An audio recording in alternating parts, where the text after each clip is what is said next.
السلام علیکم، کیسے آپ سب؟ امید کرتی ہوں کہ آپ سب بالکل ٹھیک ہوں گے۔ تو آج جو ناول ہم لوگ پڑھیں گے اس کا نام ہے امرت۔ یہ ناول ایک نیو رائٹر نے لکھا ہے اور اس کا چلے میں آپ لوگوں کو نہیں بتاؤں کہ آپ اس کو پڑھ کے خود بتائیں گے کہ آپ لوگوں کو یہ کیسا لگا۔ اگر میں اس ناول کے بارے میں آپ لوگوں کو بتاؤں تو یہ اسپریچول بیسڈ ہے اور اس میں نا کچھ مستی والے بھی سینز ہیں، تو اب یہ آپ لوگوں کو پڑھ کے ہی پتہ چلے گا کہ وہ کیسے سینز ہیں۔ آپ لوگوں نے اس پہ ریویوز لازمی دینے اور یہ آپ لوگوں کے کامنٹس پہ ڈیپینڈ کرتا ہے کہ میں اگلی ایپیسوڈ کتنا جلدی دوں گی، تو پیارے پیارے سے کامنٹ کریں، اور اگر آپ لوگوں نے میرا چینل سبسکرائب نہیں کیا تو کائنڈلی سبسکرائب کر دیں۔ تو چلیں ناول پڑھنا سٹارٹ کرتے ہیں۔ قسط نمبر 1 امرت از قلم مکال نورین۔ حصہ اول شہر تمنا۔ یہ خاک کا پتلا نہیں، ایک رقص دوام ہے، میری روح میں بسا بس تیرا ہی نام ہے۔ ہر سو اندھیرا تھا، تاریکی، گہری تاریکی، ایسی تاریکی جیسے آج کل کے انسانوں کے دلوں میں چھائی ہے، ایسی تاریکی جیسے بندے نے اپنی آنکھیں اور اپنی ضمیر کی آواز دونوں کو بند کر لیا ہو، کہیں بہت اندر دبا دیا ہو۔ سکوت ایسا گویا قوت ساما نے ساتھ چھوڑ دیا ہو، ایک ہو کا سا عالم تھا، صرف وقفے وقفے سے ہوا کی تیز لہروں کا شور تھا جو اس خاموشی میں تصادم برپا کر دیتا تھا۔ ٹھنڈی ہوا اس کے جسم سے ٹکراتی اسے کپ کپانے پر مجبور کر رہی تھی۔ اس نے سر اٹھا کر آسمان کی سمت دیکھا۔ بادل کے ٹکڑوں نے چاند کو اپنے آغوش میں لے رکھا تھا۔ اس نے اپنے لباس کو چھوا۔ یہ لباس اس کی نفیس طبیعت اور اعلیٰ طرز زندگی کے معیار سے بہت نیچے تھا۔ اس کے بالوں نے ہواؤں کو خود سپردگی دے رکھی تھی۔ وہ ایک بھینچی ہوئی گلی کے موڑ پر موجود تھی۔ گردن گھما کر آس پاس دیکھا، ریت کی بلند دیواریں دم سادے کھڑی تھیں، خود میں بہت سے راز سموئے وہ تیز ہواؤں کے سنگ ورد میں تھیں۔ اسے محسوس ہوا جیسے وہ ایک وسیع صحرا میں سانس لے رہی ہے جو خاموش ہو کر ہی اپنی موجودگی ظاہر کر رہا ہے۔ رات میں ایک پر اسراریت کا سما تھا۔ کوئی ہے؟ دہشت زدہ ہو کر اس نے پکارا۔ آواز کی گونج دور دور تک پہنچی، جواب ندارت۔ وہ چھوٹے چھوٹے محتاط قدم لیے آگے بڑھی۔ ایک جما دینے والا احساس اس کے اندر جڑ پکڑ رہا تھا۔ خوف، وحشت، بدحواسی سب ایک ساتھ اس پر غالب آ رہے تھے۔ کیا یہ میرا انجام ہے؟ اس کی بھوجل نظریں اس سرد تاریکی میں واپس پلٹ آئیں۔ اس کے علاوہ وہاں کوئی نہیں تھا، وہ تنہا تھی۔ ڈھہ جانے والے انداز میں وہ وہیں ڈھیر ہو گئی۔ کیا اس کا انجام یہ تاریکی اور تنہائی تھی؟ اس کا دل محسوسنے لگا۔ صحرا کی صفاق ہوا نے اسے اپنی لپیٹ میں لے لیا اور اسے اپنا وجود ریت کے بگولوں کی طرح بکھرتا محسوس ہوا۔ سرد ہوا نوکیلے خنجر کی مانند اس کی ہڈیوں کا گودا جما رہی تھی۔ زندگی کی رمق قدموں تلے ریت کی طرح سرکتی محسوس ہوئی۔ دھندلی بصارت کے بیچ اچانک ایک تابناک لہر گوندی اور پھر اس نے اپنے بدن کے گرد اس تمازت کا حصار پایا جو اس کی ڈوبتی سانسوں کے لیے پیام زیست تھی۔ اس کی نیمبا آنکھیں اس چہرے سے ٹکرائیں جس نے اس کے گرد سفید چادر پھیلا رکھی تھی۔ وہ ایک عورت تھی جو سفید بے داغ سے لباس میں ملبوس تھی۔ آپ؟ اعصاب پر طاری بوجھ کے باعث اس کی گویائی بس یہیں تک محدود رہی۔ اس نے چادر کو کس کر تھام لیا۔ کچھ تھا جو اب ماحول میں بدل چکا تھا، جیسے ہواؤں نے رخ بدل لیا ہو۔ کیا تم کائنات کے راز سے واقف ہو؟ اس نے اپنے گرد لپٹی اس چادر کو دیکھا۔ تم اپنی روح کی مالک ہو یا قیدی؟ آواز پھر ابھری۔ اس نے سر جھٹک کر اس دھند کو ہٹانا چاہا جو اسے اس عورت کا چہرہ دیکھنے سے روک رہی تھی۔ عورت مسکرائی اور اب کہ اس کی آواز میں پرہیبت طلسم سا اتر آیا۔ مٹی میں سمانے سے پہلے مٹی کے ہو جاؤ، کیونکہ مٹی کو مٹی سے کوئی خطرہ نہیں ہوتا۔ اس کے حواس چٹکے۔ ڈھلکتا سر اٹھا کر اس نے عورت کو دیکھا۔ اور جو مٹی سے بھاگنا چاہے؟ لب سرسر آئے، جانے کس دقت سے اس نے آنکھیں کھول رکھی تھیں۔ پھر وہ اسی مٹی کی سطح پر غیر محفوظ ہو جاتا ہے۔ ہر جانب دھند چھانے لگی، سفید دھند۔ عورت کا چہرہ کہیں گم ہونے لگا۔ احساس کی وہ گہرائی اب ماند پڑتی جا رہی تھی۔ یکدم اس نے شدت سے پوری آنکھیں کھولیں۔ مقابل کا چہرہ واضح ہوا، لیکن پھر اس کے وجود نے ایک دھچکا کھایا اور وہ ایک جھٹکے سے اٹھ بیٹھی۔ اس کا تنفس بہت تیز تھا، یوں معلوم ہو رہا تھا گویا ایک طویل مسافت طے کر کے آئی ہو۔ جسم کپ کپاہٹ کا شکار تھا اور کھلے بال لٹو کی صورت گردن سے چپکے ہوئے تھے۔ سائڈ ٹیبل تک ہاتھ لے جا کر اس نے بیک کمرے کو ذرا روشن کرنا چاہا۔ کمرے میں دھندلی سی روشنی پھیل گئی۔ کپ کپاتے ہاتھوں سے سلیب ہٹا کر گٹاگٹ پانی کا گلاس ایک سانس میں ہی پی لیا۔ کچھ حلق میں گیا، زیادہ خود پر چھلکا۔ اب وہ گہرے گہرے سانس لے رہی تھی۔ اس نے اپنے لباس کو دیکھا، شہتوت کے ریشم سے بنا خوابناک لباس۔ اب کے داہنے کان کو چھوتے اس نے کچھ محسوس کرنا چاہا۔ کچھ لفظوں کی بازگشت گویا ابھی تک اس کے آس پاس سرسرا رہی تھی۔ مٹی میں سمانے سے پہلے مٹی کے ہو جاؤ، غیر محفوظ۔ آخری 10 منٹ۔ اس نے گہرا سانس فضا میں خارج کیا اور نگاہوں سے اطراف کا جائزہ لیا۔ پرجوش ہجوم، تانے بانے کرتے کھلاڑی، فٹ بال کے ساتھ گھومتی مجمع کی نگاہیں۔ کچھ کے چہروں پہ تناؤ کے آثار بھی ثبت تھے۔ شاید یہ وہ لوگ تھے جو اس کی شبدے بازی سے ابھی واقف نہیں تھے۔ خیر، ابھی واقف ہو جائیں گے۔ اس کے لب مسکراہٹ میں ڈھلے، من موہنی مسکراہٹ۔ ہجوم میں یکدم اس مسکراہٹ کو تکتے ایک تلاطم سا برپا ہوا، اور یہ وہ لوگ تھے جو اس مسکراہٹ کو پہچانتے تھے اور انہیں پتا تھا کہ اب کیا ہونے والا ہے۔ کیا تمہیں نہیں پتا؟ ہجوم اب یکجا ہو کر اپنی پکار سے اس کھلاڑی کے حق میں ہونے کی گواہی دینے لگا تھا۔ Lucifer, Lucifer, Lucifer. یہ منظر فٹ بال اسٹیڈیم کا ہے، جہاں عوام و خاص کا ایک کثیر اجتماع تھا، اور آج اس نے میدان میں آنا تھا جس کی نٹ بازی دیکھنے یہ لوگ آج یہاں موجود تھے۔ یہ میچ کسی اونچی سطح پہ نہیں ہو رہا تھا، مگر یہاں کا منظر یوں پیش کر رہا تھا جیسے کہ یہ کھیل قومی یا بین الاقوامی سطح پر کھیلا جا رہا ہو۔ یہ دو مختلف فٹ بال لیگ کلب کی سوکر ٹیمیں تھیں، جہاں سے قومی یا بین الاقوامی سطح پر کھلاڑیوں کو آگے ابھارا جاتا تھا۔ وہ سفید رنگ کی فٹ بال کٹ میں ملبوس، لمبے بالوں کی پونی بنائے اب کے فٹ بال پہ نظریں جمائے ہوئے تھا۔ یکدم وہ دوڑ کر آگے آیا، اس کے ساتھی کھلاڑی نے اسے فٹ بال پاس کی۔ بس اب اس سے یہ کوئی لے کر دکھائے۔ اس کی ڈربلنگ سکلز، آہ کمال!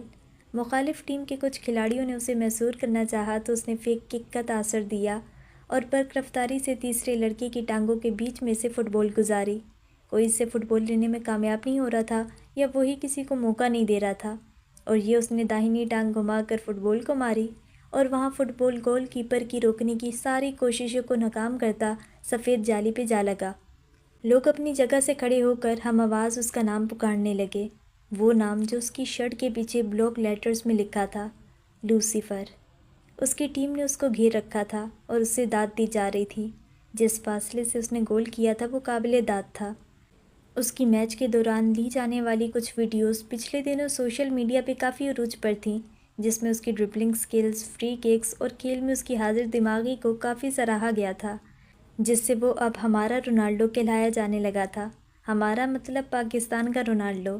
یہ طرز خطاب اسے عوام کی طرف سے ہی دیا گیا تھا، اور ویڈیوز کے کامنٹ سیکشن میں بھی یہی بحث کی جاتی کہ اسے آگے ابھارا جانا چاہیے اور پاکستان کو بین الاقوامی سطح پر شرکت کرنے کا موقع ملنا چاہیے۔ یہاں ٹیلنٹ کی کمی نہیں، وہ عوام میں اب خاصا مقبول ہو چکا تھا، اور اس کی مقبولیت کی وجہ صرف یہ ویڈیوز نہیں بلکہ اس کا سوشل میڈیا پہ بنایا گیا ایک اکاؤنٹ ہے جو اس نے چند سال قبل بنایا تھا۔ اگر اس اکاؤنٹ کی بات کی جائے تو وہ وہاں اکثر لائیو آتا اور لوگ اسے جو ڈیئر دیتے وہ پورا کرتا، چاہے وہ پھر کوئی بھی ڈیئر دیں، کوئی بھی۔ اب طرح طرح کے لوگ اور طرح طرح کے ڈیئرز۔ سردیوں میں رات کو برف والا پانی خود پہ الٹنا، بغیر رکے اتنے فلاں پش اپ کرنا، ہری مرچیں بغیر پانی کے کھانا، فلاں سپیڈ پہ موٹر بائیک چلانا۔ یہ وہ ڈیئرز تھے جو لڑکوں کی طرف سے زیادہ تر اسے موصول ہوتے تھے، جبکہ لڑکیوں کی طرف سے ملے جانے والے ڈیئرز کچھ الگ ہی ہوا کرتے تھے۔ کیا وہ بھی بتانے پڑیں گے؟ اور اب رہی صحیح کسر ان وائرل ویڈیوز نے پوری کر دی تھی، اور اگر ان سب کا خلاصہ کیا جائے تو اب عوام میں وہ کافی مقبولیت حاصل کر چکا تھا۔ ابھی بھی بہت سے لوگ اس کی ویڈیوز بنا رہے تھے۔ وہ سب سے بچتے بجاتے ریسٹ روم پہنچا اور سکھ کا سانس لیا۔ ابھی بیٹھا وہ پانی پی رہا تھا جب اس کا کوچ اس کے پاس آیا۔ اس کی کنپٹی کے بال سفید تھے، البتہ وہ بھی پورے سفید نہ ہوئے تھے۔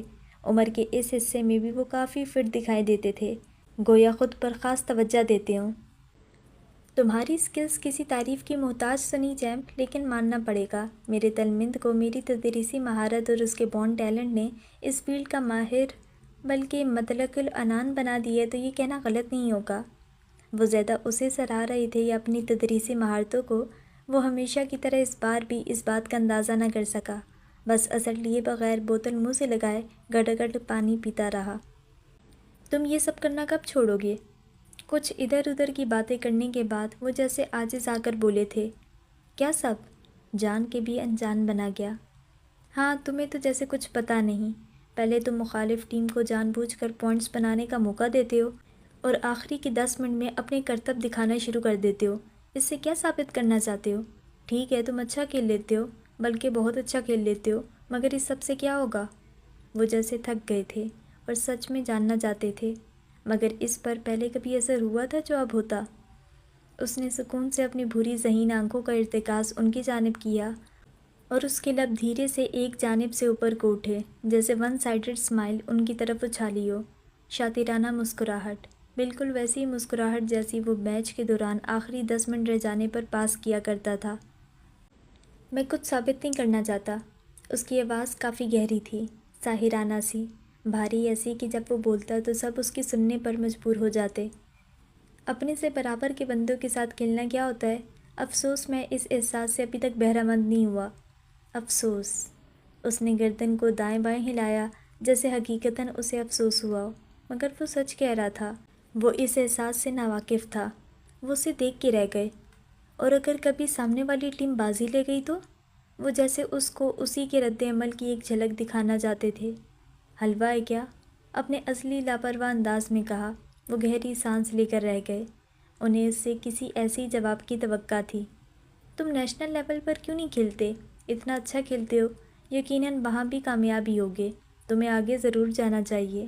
انہوں نے بات بدلی اور سوال پوچھ کر اپنی رائے ساتھ ہی پیش کی۔ تولیے سے اپنی گردن صاف کرتا وہ بیزار لگتا تھا۔ میری مرضی، کمال بے نیازی سے جواب دیا۔ اب کہ وہ تب کر اٹھ کھڑے ہوئے۔ مرو ادھر ہی۔ اوکے۔ اس سے کچھ کہنا اپنی ہی مغز ماری تھی۔ ہاں۔ وہ پیر پٹکتے وہاں سے چلے گئے۔ ہم چاہتے ہیں اللہ ہماری سنے، مگر ہم اللہ کی کیوں نہیں سنتے؟ گھڑی کی چھوٹی سوئی 9 کے ہندسے پر تھی، جبکہ بڑی سوئی 12 پر، اور ایک واحد اسی گھڑی کی آواز تھی جو کمرے کے سکوت کو توڑ رہی تھی۔ ٹک ٹک ٹک۔ سامنے والی دیوار کے ساتھ ٹکے سنگار میں اس کے آئینے میں اس گھڑی کا عکس دیکھا جا سکتا تھا، اور اس عکس سے تھوڑا نیچے ایک لڑکی کا عکس بھی، جو اپنے بالوں میں بہت آہستگی کے ساتھ برش پھیر رہی تھی۔ اس کی سرمئی مائل آنکھیں آئینے میں ابھرتے اپنے عکس کو تکتے ہوئے گہری سوچ میں ڈوبی لگتی تھیں۔ یوں لگتا تھا کہ وہ کسی گہری یاد میں ہے، کسی گزرے ایام کی یاد میں، جو چاروں طرف سے اسے اپنے شکنجے میں گھیرے ہوئے ہے۔ تبھی اس کی آنکھیں نم معلوم ہوتی تھیں، جس سے وہ اور گہری لگتی تھی، سوگوار سی مگر پرکشش اور حسین۔ اس کے بال بہت خوبصورت تھے، جو لہرا کر وینٹی چیئر کو چھو رہے تھے۔ اکیلی لڑکیاں سب سے پہلی دوستی اپنے بالوں کے ساتھ کرتی ہیں، ان کے پہلے دوست ان کے بال۔ یہ انہیں خود میں الجھائے رکھتے ہیں تاکہ وہ ماضی سے زیادہ نہ الجھ سکیں۔ اس نے نظریں اٹھا کر آئینے میں نظر آتے ایک گھڑی کے عکس کو دیکھا اور بالوں کو سمیٹ کر گول مول کرتی جوڑے کی شکل دینے لگی۔ اس کی اداسی دور کرنے کا ایک ہی حل تھا جو اسے معلوم تھا۔ اگلے چند منٹوں بعد وہ کمرے سے ملائکہ واش روم سے باہر آتی دکھائی دی، آستینے کونیوں تک چڑھائے جن سے پانی کی بوندیں ٹپک رہی تھیں۔ دوپٹہ حجاب کی صورت میں لپیٹے اس نے شیلف سے ایک کتاب اٹھائی اور بیڈ پر جا بیٹھی۔ اس پاک کتاب کو کھولے وہ مسکرائی۔ او اللہ! اس کے منہ سے بے ساختہ نکلا۔ اللہ کا نام لے کر جب اس نے قرآن کھولا تو سورہ انبیاء میں مچھلی والے کا قصہ تھا، اور مچھلی والے کو بھی ہم نے نوازا، یاد کرو، جب کہ وہ بگڑ کر چلا گیا تھا اور سمجھا تھا کہ ہم اس پر گرفت نہ کریں گے۔ آخر کو اس نے تاریکیوں میں سے پکارا، نہیں ہے کوئی الہ مگر تو پاک ہے تیری ذات، بے شک میں نے قصور کیا۔ تب ہم نے اس کی دعا قبول کی اور غم سے اس کو نجات بخشی، اور اسی طرح ہم مومنوں کو بچا لیا کرتے ہیں۔ ذوالنون مطلب مچھلی والے، یعنی حضرت یونس علیہ السلام۔ وہ اب مدھم آواز میں جیسے خود سے ہم کلام تھی، تھوڑا ذہن پر زور ڈال کر۔ حضرت یونس علیہ السلام نے ایسا کیا کیا تھا کہ اللہ نے انہیں مچھلی کے پیٹ میں ڈالا؟ اس نے خود سے پوچھا، آنکھیں تھوڑی سی سکیڑی۔ یوں لگتا تھا جیسے وہ کوئی سبق یاد کرنے کی کوشش کر رہی ہو جو اس نے تازہ تازہ ذہن نشین کیا ہو، اور اب ذہن پر زور ڈال کر اس کی یاد دہانی میں لگی ہو۔ شروع سے شروع کرتی ہوں۔ حضرت یونس علیہ السلام نینو نامی بستی کے رہنے والے تھے، جہاں کی قوم بت پرست تھی۔ اللہ نے حضرت یونس علیہ السلام کو ان تک اپنا پیغام پہنچانے بھیجا، مگر جب انہوں نے دعوت دین دی تو وہ نہ مانے اور انہوں نے رد کر دیا، تو اللہ نے حضرت یونس علیہ السلام پر وحی نازل کی کہ ان بستی والوں پر عذاب نازل کیا جائے گا، اس لیے تم یہاں سے چلے جاؤ۔ وہ تھوڑا جوش سے تمتماتا چہرہ لیے کہہ رہی تھی، آواز بھی اب قدرے بلند ہو گئی تھی۔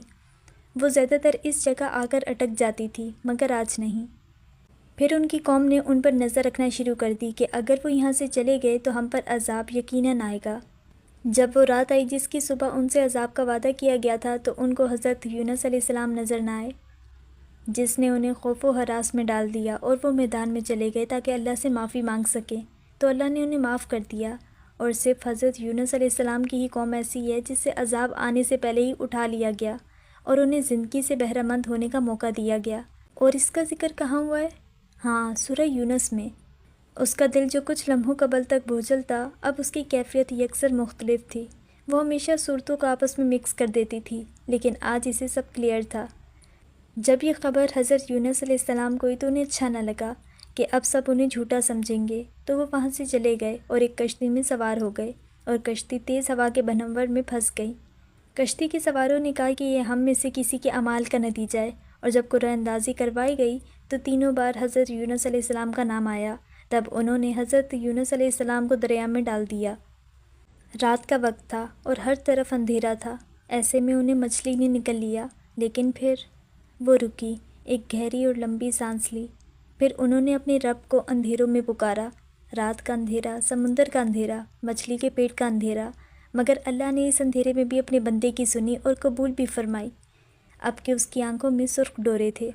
ہم اپنی زندگی کے اندھیروں میں جب ہم بھی ایسی مشکلات کے پیٹ میں ہوتے ہیں اور ہمیں لگتا ہے کہ مشکلات نے ہمیں نگل لیا ہے اور ہر سو گھنیرا اندھیرا دکھ رہا ہے، تو اللہ کو پکارنے کے بجائے اوروں کے پاس کیوں جاتے ہیں بھلا؟ حالانکہ وہ بھی کچھ نہیں کر سکتے جب تک کہ اللہ نہ چاہے، اور دعا کو اتنا انڈر اسٹیمیٹ کیوں کرتے ہیں؟ جبکہ یہاں بھی اللہ نے فرمایا ہے کہ اگر آپ علیہ دعا نہ کرتے تو قیامت تک مچھلی کے پیٹ میں ہی رہتے۔ وہ بھی اللہ کے ہی بندے تھے جو مچھلی کے پیٹ سے صحیح سلامت واپس آئے۔ ہم بھی اللہ کے بندے ہیں، اللہ ہماری دعا سے ہمیں بھی تو مشکلات کے پیٹ سے نکال سکتا ہے نا؟ پھر ہم اللہ سے دور ہو کر اپنی زندگی کے اندھیروں میں اضافہ کیوں کر لیتے ہیں؟ ہم کہتے ہیں اللہ ہماری نہیں سنتا، کیا ہم اللہ کی سنتے ہیں؟ اس نے آنکھیں موند لیں، ایک سکون سا اسے اپنے اندر اترتا محسوس ہوا تھا، اور وہ سکون ایک امید کا تھا، اور دعا سے بڑی امید اور کون سی ہے بھلا؟ ایک اضطرار تھا جو تھم گیا تھا، اور قرآن سے جو سکون اور امید تلاش کرتا ہے اسے دے دیا جاتا ہے۔ He is absolutely heartbreaking, he is all rounder. یہ منظر ہے نائٹ کلب کا، جہاں اس وقت اونچے اور عزت دار خاندانوں کی جوان اولادیں اپنی ایک الگ دنیا میں موجود تھیں اور یہاں آنے کے لیے ہمیشہ حاضر باش رہتی تھیں۔ اثر و رسوخ رکھنے والوں کی بے لگام اولادیں، مضبوط خاندانوں کی کھوکھلی اولادیں۔ یہ ایک مشہور اور ایلیٹ کلاس میں سب سے زیادہ جانا مانا کلب تھا۔ یہاں وہ سب موجود تھا جو ایک اچھے اور مہنگے کلب میں ہونا چاہیے۔ رنگ برنگی اسپاٹ لائٹس، بے باک کیکے، تھرکتے جسم، کانوں کو پھاڑتا میوزک، انہی سب میں وہ بھی موجود تھا، وہ جو محفل کی جان ہوا کرتا تھا، جس کے آنے سے ہی محفل جمع کرتی تھی۔ وہ اپنے وجود سے ماحول کو اپنا گرویدہ بنانے کا فن رکھتا تھا۔ کلب کے قدرے کونے والے صوفے پر وہ نیلی ڈینم جینز اور بلیک ڈریس شرٹ میں ملبوس 4-5 لڑکوں کی سنگت میں بیٹھا رنگین عرق اپنے اندر انڈیل رہا تھا۔ یہاں بیٹھے ہوئے بھی وہ بہت سی نظریں خود پر محسوس کر سکتا تھا، مگر اب وہ عادی تھا ان سب کا، تو وہ اس طرف سے بے نیازی برت رہا تھا۔ وہ خود کے بارے میں کیے جانے والے تبصرے بھی سن سکتا تھا، لیکن وہ بھی نئے نہیں تھے، وہ یہ سب سنتا رہتا تھا۔ ایک لڑکی نے اس کے پاس آ کر کچھ کہا تو وہ شور کہتا اٹھ کھڑا ہوا۔ بھلا وہ لڑکیوں کے دل کہاں توڑا کرتا تھا۔ کچھ گھنٹوں بعد وہ قدرے اکتایا ہوا سا کلب سے باہر جاتا دکھائی دیا۔ چال میں ہلکی سی لڑکھڑاہٹ تھی، مگر وہ اس کو کسی خاطر میں نہیں لا رہا تھا۔ گردن تک آتے بال جن کی اس نے پونی بنا رکھی تھی، اب ان میں سے کچھ لٹوں کی صورت چہرے پر گر رہے تھے۔ گھڑی رات کی 3 بجا رہی تھی۔ اس نے سر جھٹک کر اپنی دھندلی بصارت کو جیسے ٹھیک کرنا چاہا اور گاڑی سٹارٹ کرتا مین روڈ پر ڈال گیا۔ وہ گاڑی کافی جارحانہ سے انداز میں ڈرائیو کر رہا تھا۔ رات کے آخری پہر کی سیاہی نے سب کچھ اپنی لپیٹ میں لے رکھا تھا، گھنگھور تاریکی، جو تاریکی کی آخری حد معلوم ہو، جس کے بعد روشنی کی منادی سنائی جاتی ہے، امید کی روشنی دکھائی جاتی ہے۔ ابھی وہ تھوڑا ہی آگے گیا تھا جب اس کی آنکھیں یکدم بند ہوئیں۔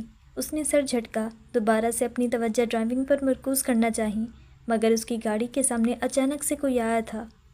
اس نے یکدم بریک لگائی۔ ٹائر چڑچڑانے کی آواز نے دور دور تک پھیلتے سڑک میں ایک تناؤ کسی کیفیت کو ظاہر کیا۔ گاڑی نے زوردار جھٹکا کھایا، مگر وہ سنبھل گیا۔ اگر وہ بروقت بریک نہ لگاتا تو؟ لب بھینچے وہ برہمی سے گاڑی سے اترا۔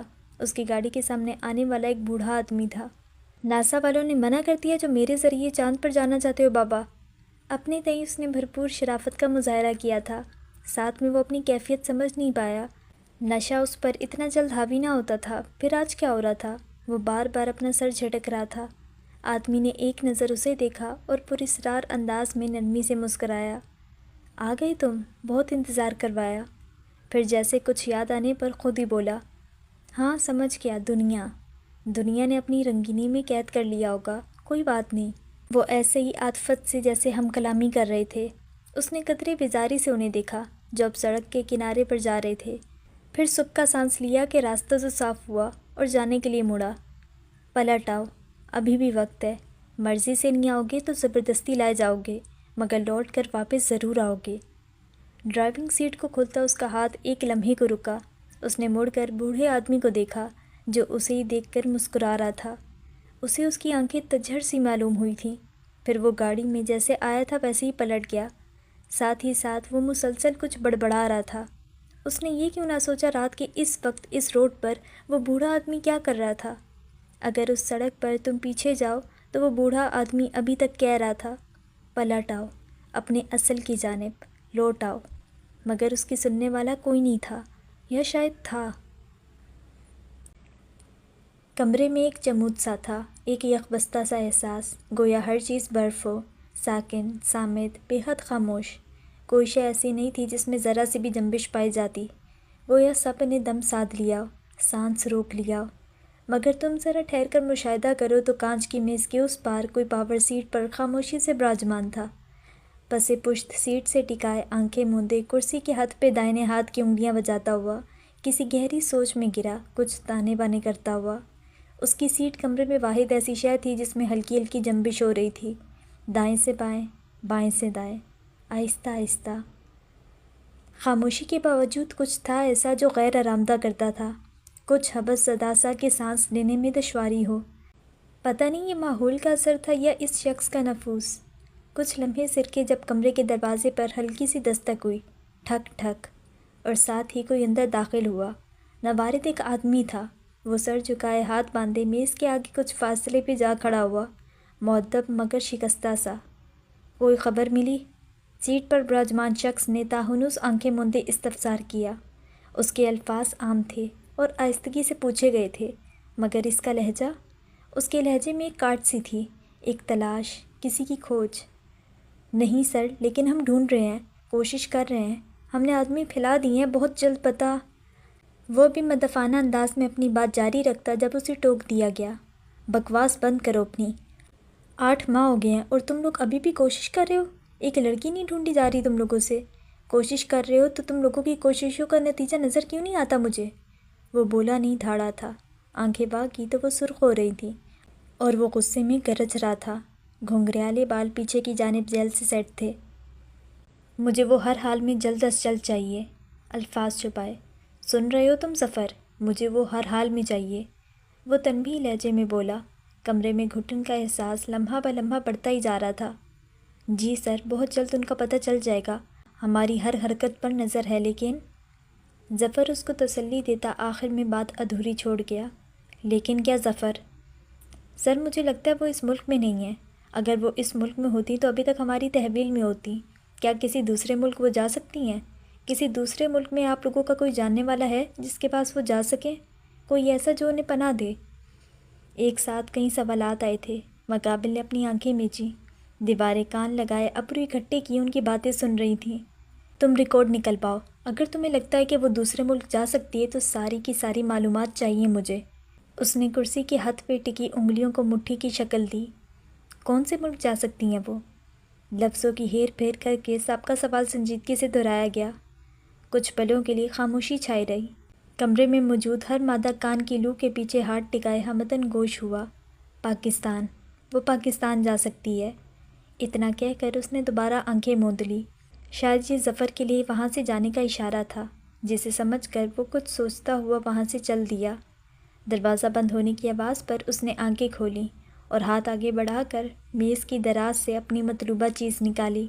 وہ ایک تصویر تھی، ایک لڑکی کی تصویر۔ بلا شبہ وہ بہت حسین تھی، مگر اس کی آنکھیں، ان آنکھوں کی کشش کسی کو بھی اپنا متی کر سکتی تھی۔ کیا تمہیں معلوم ہے اس کی آنکھیں کیسی تھیں؟ اس کی آنکھیں سرمئی تھیں، سرمئی۔ یہ تم نے اچھا نہیں کیا، اس کی سزا تمہیں ملے گی۔ میں کہیں سے بھی تمہیں ڈھونڈ نکالوں گا اور تمہیں تمہاری حیثیت بتاؤں گا۔ تمہاری وجہ سے، صرف اور صرف تمہاری وجہ سے میں نے اپنی وہ ساکھ، وہ تعلقات کھو دیے جو میں نے اتنی تگدو کے بعد بنائے تھے، لیکن تم نے سب بگاڑ دیا۔ اگر میری بات مان لی ہوتی تو آج… وہ عجیب سے انداز میں اپنی زہریلی باتیں کمرے میں موجود ہر شے کے گوشے گزار کر رہا تھا۔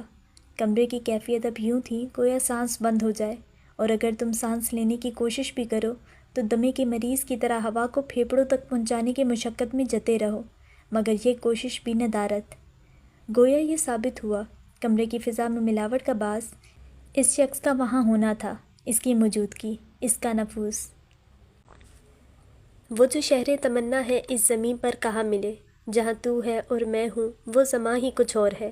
تیری ایک چنگاری سے روشن ہے میرا ہر خیال، وہ جو اندر کا نور ہے یہ تیری الفت کا انعام ہے۔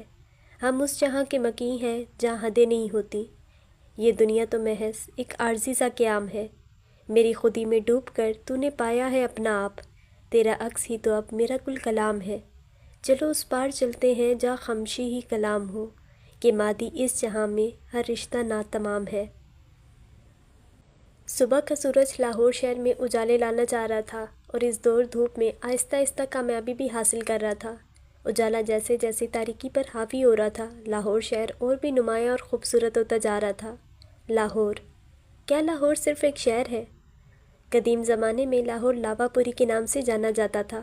یہاں ہندو، بدھ مت، یونانی، مسلمان، مغل، افغان، سکھ اور انگریزوں سمیت مختلف رنگ و نسل کے لوگ قیام پذیر رہے، جس کی وجہ سے اسے جدید ثقافتی مرکز کا درجہ حاصل ہے۔ یہاں سکھ اور برطانوی دور کی تعمیرات موجود ہیں۔ اس کو شہر باغباں بھی کہا جاتا ہے۔ لاہور کو اگر میں لکھوں تو اسے میں ایک احساس لکھوں، احساس لال رنگ کا، لال رنگ، اشکوں کا رنگ، دل کا رنگ۔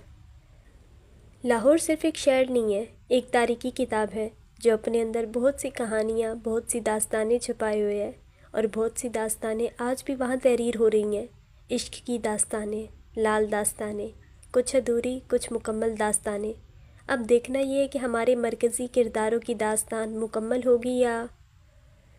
ہماری جگہ کا مرکز اس وقت لاہور کا ایک پوش علاقہ ہے۔ وہاں قطار در قطار بہت بڑے رقبے پر پھیلے بنگلے بنے تھے۔ ایسی ایک کشادہ گلی کے کونے والے بنگلے میں بھی سورج کی کرنیں آنا چاہ رہی تھیں، اور کھڑکی کے بھاری پردے اس کو رکنے کی ناکام سی جدوجہد میں جتے ہوئے تھے۔ دروازے پر مسلسل ہوتی دستک نے اس کی نیند میں خلل پیدا کیا۔ رات کو آتے ہی وہ اوندھے منہ بیڈ پر گر پڑا تھا، اور اب اس کو اتنا جلدی کیوں اٹھایا جا رہا تھا؟ وہ قدرے برہم ہوا۔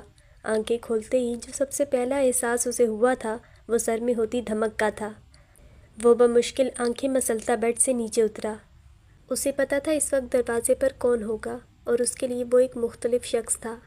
اتنی صبح صبح کسی کے کمرے میں نہیں آتے سینئر، خصوصاً جوان لڑکوں کے کمرے میں۔ اس نے کھڑکی سے باہر دیکھا جہاں نیلگوں سا اندھیرا تھا۔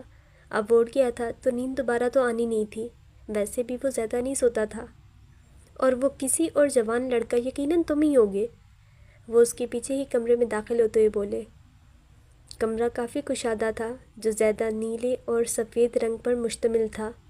سائیڈ وال پر اس کی مختلف مقامات پر لی جانے والی کچھ تصاویر بھی آویزاں تھیں، جس سے معلوم ہو رہا تھا کہ وہ تفریحی سیاحت کو کافی پسند کرتا ہے۔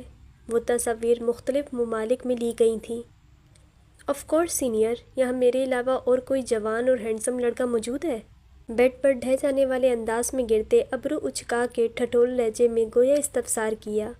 آفندی صاحب نے آنکھیں سکیڑ کر اسے گھورا، پھر اس کی بات کو سرے سے نظر انداز کر کے بولے۔ برخودار، میں نے تمہیں بتایا تھا کہ آج سے تم میرے ساتھ آفس جاؤ گے، بس اب چھوڑ دو اپنی یہ حرکتیں۔ اب جو پڑھا اسے ساتھ ساتھ پریکٹس میں بھی لاؤ تاکہ اور بہتری کی طرف آؤ۔ صرف تفریح کے طور پر ہفتے میں ایک آفس کا چکر لگا لیتے ہو جیسے تمہارے باپ کا آفس ہو۔ باپ کا آفس ہی ہے، ریلیکس سے انداز میں گویا معلومات میں اضافہ کیا۔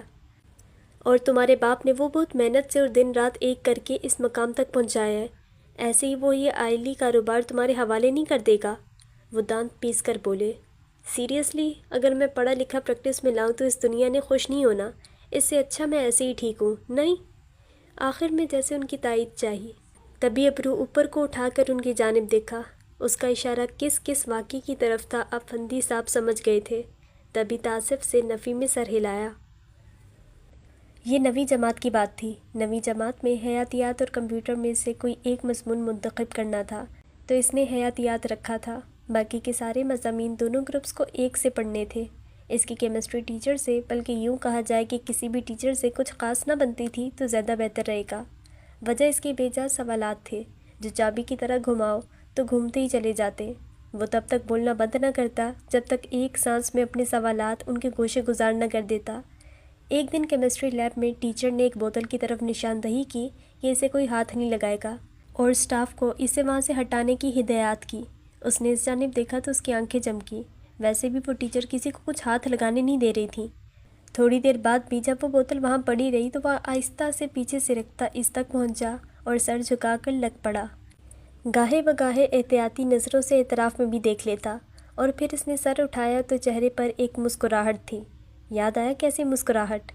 وہ سرکتا ہوا پھر اپنی جگہ پر جا پہنچا، اور تب اس کی تھوڑی دیر بعد سب نے ایک بلاسٹ کی سی آواز سنی تھی جس میں لڑکیوں کی چیخوں نے بھرپور تعاون کا مظاہرہ کیا، اور اس ٹیچر کی آواز تو الامان!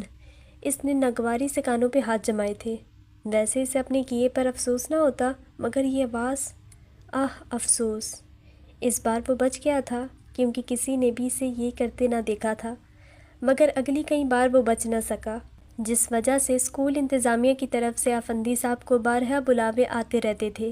جب افندی صاحب ٹالنے کے لیے کہتے کہ اس کو پتہ نہیں ہوگا تو آگے سے اس کا جواب بھی کھٹک سے آتا، نہیں میں نے پڑھا تھا کہ ایسا ہوگا، لیکن میں خود جانچ کرنا چاہتا تھا۔ حال میں واپس آؤ تو ابھی تک افندی صاحب کو اپنے وہ بلاوے یاد تھے جس پہ وہ دانت پیس رہے تھے۔ ابھی میرے گھومنے پھرنے کے دن ہیں سینئر، اور میرے کچھ اپنے انٹرسٹ ہیں جو میں ایکسپیرینس کرنا چاہتا ہوں، وہ کہہ رہا تھا۔ آئی ایم سیریس، میں سنجیدہ ہوں، وہ سنجیدگی سے بولے۔ And I am Lucifer, nice to meet you, اور میں لوسیفر ہوں، آپ سے مل کر خوشی ہوئی، وہ بھی اسی سنجیدگی سے بولا، البتہ آنکھیں غیر سنجیدہ تھیں۔ اگر تم اپنا دماغ آوارہ گردی کے بجائے کاروبار میں لگاؤ تو کتنا ہی اچھا ہو۔ آپ نے اپنی پوری زندگی ایک سلطنت کھڑی کرنے میں لگا دی تاکہ آپ کا بیٹا کسی کا محتاج نہ رہے، ہے نا؟ تو غور کیجئے، میں آپ کی اس محنت کی سب سے بڑی کامیابی ہوں۔ جس دن میں نے بھی آپ کی طرح معاشی تگدو شروع کر دی، اس دن آپ کی عمر بھر کی مشقت ناکام ہو جائے گی۔ میں آپ کے خواب کی تعبیر جی رہا ہوں، اور تعبیریں کام نہیں کیا کرتی۔ انہوں نے اپنے ماتھے کو چھوا، جیسے بہت افسوس ہوا ہو، اس کو بگاڑنے میں تو انہی کا ہاتھ تھا، انہوں نے اسے کھلی چھوٹ دے رکھی تھی۔ اس سے پہلے ان کا ہاتھ جوتے تک جاتا وہ فوراً بولا، جوان اولاد پر ہاتھ نہیں اٹھاتے سینئر، وہ باغی ہو جاتی ہے، خاص طور پر اگر وہ خوبصورت بھی ہو۔ تم تو پہلے ہی باغی ہو، مشکل سے تو گھر پہ ٹکتے ہو، اور ہو سکتا تم پر اس کا الٹا اثر ہو، کسی چیز کا سیدھا اثر ہوا ہے تم پر؟ وہ برہمی سے بولے، آپ بار بار بھول جاتے ہیں، آپ اب اس سوسائٹی کے سینئر سٹیزن ہیں، تو غصہ کم کیا کریں۔ میں نے ایک جگہ پڑھا تھا، اس عمر میں زیادہ غصہ کرنے سے دانت جلدی گرتے ہیں، اور یہ وہ چپل اتارنے ہی والے تھے کہ وہ برق رفتاری سے بھاگ کر ہنستا ہوا واش روم میں بند ہو گیا، اور ان کی چپل واش روم کے دروازے کو جا لگی۔ ٹھک! گندی اولاد! وہ کڑ کر بولے، اور کچھ لمحوں بعد انہیں احساس ہوا کہ ہر بار کی طرح اس بار بھی وہ انہیں اپنی ہی باتوں میں گھما گیا تھا۔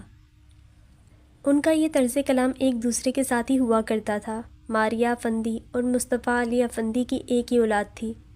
ماریہ افندی کے وفات ہو جانے کے وقت اس کی عمر 10 سال تھی۔ افندی صاحب نے اس کو بہت محبت سے سنبھالا۔ وہ ماریہ افندی سے بہت اٹیچ تھا، وہ اس پر سختی ہی نہ کر سکے۔ وہ اس کو ماں اور باپ دونوں کا پیار دینا چاہتے تھے تاکہ وہ ان سے کچھ بھی بلا جھجک کہہ سکے۔ وہ نہیں چاہتے تھے کہ ایک عمر کے بعد جو باپ اور بیٹے میں دوریاں اور فرق آ جاتا ہے وہ ان دونوں میں آئے۔ وہ اپنا اور اس کا دوستی کا رشتہ چاہتے تھے، جس کو بنانے میں وہ کامیاب بھی ہو گئے تھے، مگر زندگی میں کسی مقام پر ناکام رہنا ہی اچھا ہوتا ہے۔ کاش وہ اپنے اس فیصلے میں ناکام رہتے، کاش! انہوں نے جلتے دل سے سوچا۔ چلیں جی، آج ہم لوگ اس ناول کو یہاں تک ہی رکھتے ہیں۔ اب آپ لوگوں نے یہ بتانا ہے کمنٹ سیکشن میں کہ یہ ناول آپ لوگوں کو کیسا لگا۔ آپ لوگوں کا اس ناول پہ نا ریویوز دینا مسٹ ہے، مطلب کہ سب نے کامنٹ کرنا ہے۔ آپ سب کے کامنٹس کا نا مجھے انتظار رہے گا، اور آپ لوگ جتنی جلدی کامنٹ کریں گے، جتنے پیارے پیارے کامنٹ کریں گے، اتنی جلدی اس کی ایپیسوڈز آیا کریں گی۔ تو چلیں اگلی ایپیسوڈ پہ ملاقات ہوگی. اللہ حافظ.